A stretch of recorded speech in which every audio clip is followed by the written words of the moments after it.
অন্ধ মেয়েকে বিয়ে দেওয়া হবে। যদি কোনো সুমহান ব্যক্তি বিয়ে করতে চান আমাদের দেওয়া নাম্বারে যোগাযোগ করুন। এমন একটি নোটিশ দেখে ফাহিম অবাক হয়ে যায় আর ভাবে, যাক অবশেষে বিয়েটা বুঝি হয়। এই কথাটি ভাবতে ভাবতে ফাহিম নিজের ফোনে নাম্বারটি তুলে ফোন দেয়। ফোনটি ধরতে, আসসালামু আলাইকুম। ওয়ালাইকুম আসসালাম, কে বলতেছেন?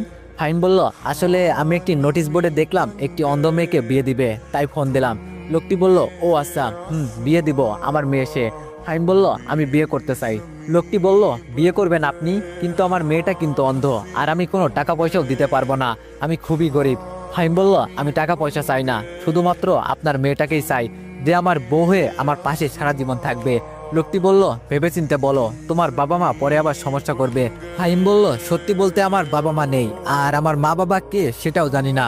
লোকটা বলল, এটা আবার কেমন কথা?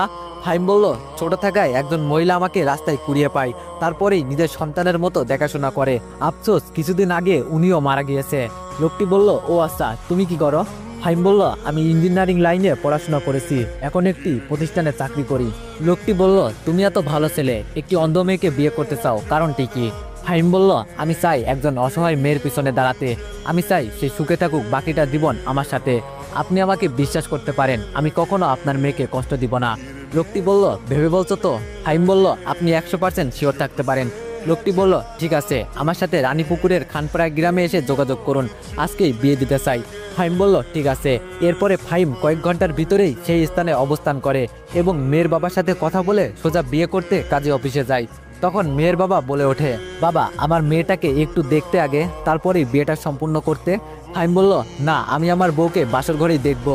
কাজী সাহেব, আপনি বিয়ের কাজ শুরু করুন। তো ফাহিমের এমন কথা শুনে কাজী সাহেব বিয়ের কাজ সম্পূর্ণ করেন। তো এরপরে বিয়ের কাজ সম্পূর্ণ করে ফাহিম যখনই বউয়ের হাত ধরে নিয়ে আসতে যাবে, তখনই ফাহিম লক্ষ্য করে যে তার বউ নিজে থেকেই পথ দেখে হাঁটতেছে। তখন শিওর হওয়ার জন্য ফাহিম হাতটা ছেড়ে দেয়। আশ্চর্যভাবে দেখে যে বউ নিজে থেকে আসতেছে। তখন ফাহিম বলে ওঠে, দাঁড়ান সবাই। তো ফাহিমের কথা মতো সবাই দাঁড়িয়ে যায় তৎক্ষণাৎ। ফাহিম বলল, আমাকে বলা হয়েছে বউ অন্ধ, কিন্তু এখন দেখি বউ বেশ সুন্দরভাবে পথ দেখে হাঁটতেছে। কথাটি শুনেই তোমার বাবা বলে উঠল, তমা হলো মেয়েটির নাম, আমি কোনো মিথ্যা বলি নাই বাবা।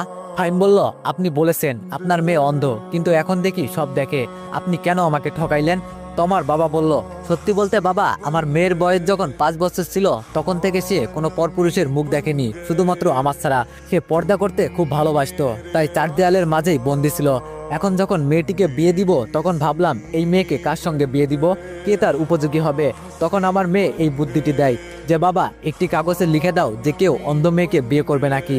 এই পোস্টটা দেখার পরে অনেক লোকই ফোন দিয়েছিল, কিন্তু সবাই বলেছে অন্ধ মেয়েকে বিয়ে করব, কিন্তু 10, 12 বা 15 লক্ষ টাকা লাগবে।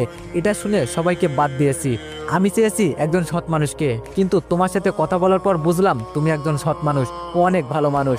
তখন বুঝলাম তুমি আমার মেয়ের উপযোগী পাত্র। তখন তমা বলে ওঠে, আসসালামু আলাইকুম আমার প্রিয় স্বামী, আমার বাবাকে আর আমাকে মাফ করবেন। তখন ফাহিম সবটা বুঝতে পেরে সবকিছু মেনে নেয় আর বলে, আল্লাহ